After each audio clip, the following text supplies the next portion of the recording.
when people say we don't believe in global warming, I say, no, I believe in global warming. I don't believe that human CO2 is causing that warming. A few years ago, if you would ask me, I would tell you it's CO2. Why? Because just like everyone else in the public, I listened to what the media had to say. Each day, the news reports grow more fantastically apocalyptic. Politicians no longer dare to express any doubt about climate change. There is such intolerance of any dissenting voice. Are some of the worst climate criminals on the planet. This is the most politically incorrect thing possible, is to doubt this climate change orthodoxy. Global warming has gone beyond politics. It is a new kind of morality. Now, the Prime Minister is back from his holidays, unrepentant and unembarrassed about yet another long-haul destination. Yet, as the frenzy over man-made global warming grows shriller, many senior climate scientists say the actual scientific basis for the theory is crumbling. There were periods, for example, in Earth's history when we had 3 times as much CO2 as we have today, or periods when we had 10 times as much CO2 as we have today. And if CO2 has a large effect on climate, then you should see it in the temperature reconstruction. If we look at climate through the geological time frame, we would never suspect CO2 as a major climate driver. None of the major climate changes in the last 1,000 years can be explained by CO2. We can't say that CO2 will drive climate. It certainly never did in the past. I've often heard it said that there is a consensus of thousands of scientists on the global warming issue and that humans are causing a catastrophic change to the climate system. Well, I am one scientist, and there are many that simply think that is not true. Man-made global warming is no ordinary scientific theory. This morning, the Intergovernmental Panel on Climate Change made up of... It is presented in the media as having the stamp of authority of an impressive international organization. From the IPCC, the United Nations Intergovernmental Panel on Climate Change, or IPCC. The IPCC, like any UN body, is political. The final conclusions are politically driven. This claim that the IPCC is the world's top 1,500 or 2,500 scientists, you look at the bibliographies of the people and it's simply not true. There are quite a number of non-scientists. And to build the number up to 2,500, they have to start taking reviewers and government people and so on, anyone who ever came close to them. And none of them are asked to agree. Many of them disagree. Those people who are specialists but don't agree with the polemic and resign, and there have been a number that I know of, they are simply put on the author list and become part of this 2,500 of the world's top scientists. People have decided you have to convince other people that since no scientist disagrees, you shouldn't disagree either. But that, whenever you hear that in science, that's pure propaganda. This is a story of how a theory about climate turned into a political ideology.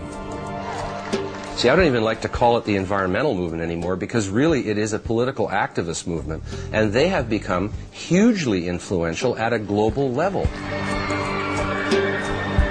It is the story of the distortion of a whole area of science.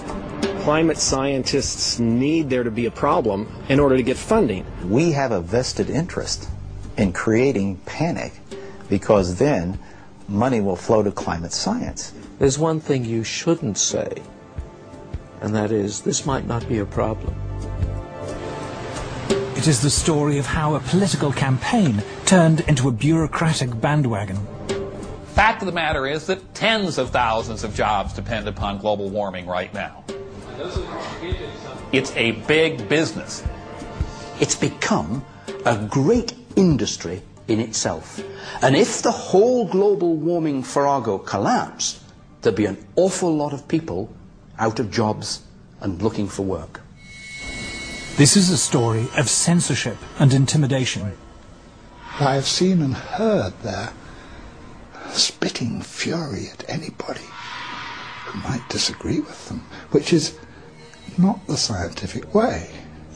It is a story about Westerners invoking the threat of climatic disaster to hinder vital industrial progress in the developing world. One clear thing that emerges from the whole environmental debate is the point that there's somebody keen to kill the African dream, and the African dream is to develop. The environmental movement has evolved into the strongest force there is for preventing development in the developing countries. The global warming story is a cautionary tale of how a media scare became the defining idea of a generation. The whole global warming business has become like a religion. And people who disagree are called heretics. I'm a heretic. The makers of this program are all heretics.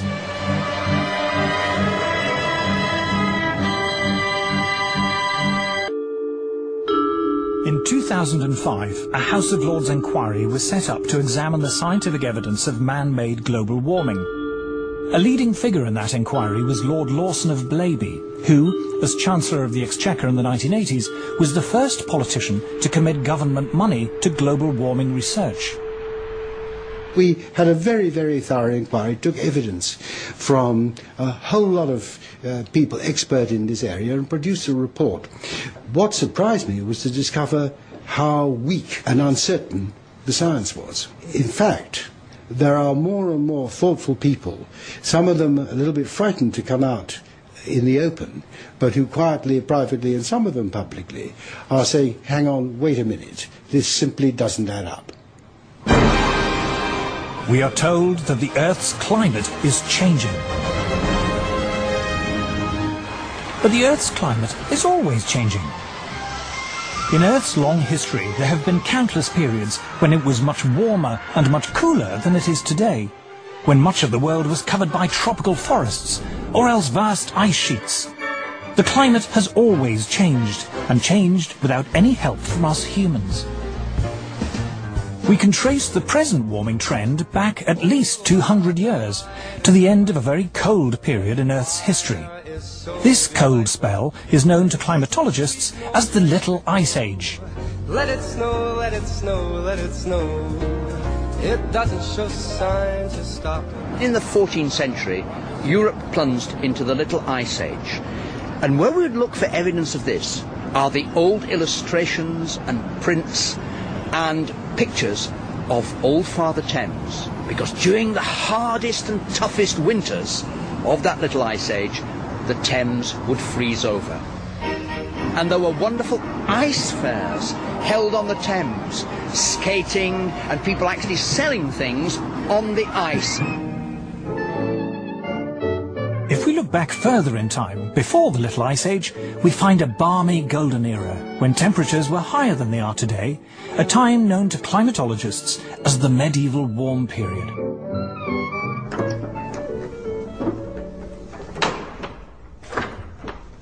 It's important that people know that climate enabled a quite different lifestyle in the medieval period.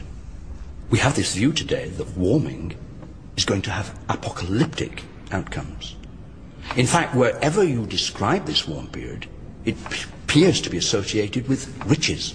We're having a heat wave. In Europe, this was the great age of the cathedral builders, a time when, according to Chaucer, vineyards flourished even in the north of England. All over the city of London, there are little memories of the vineyards that grew in the medieval warm period. So this was a wonderfully rich time. And this little church, in a sense, symbolizes it, because it comes from a period of great wealth.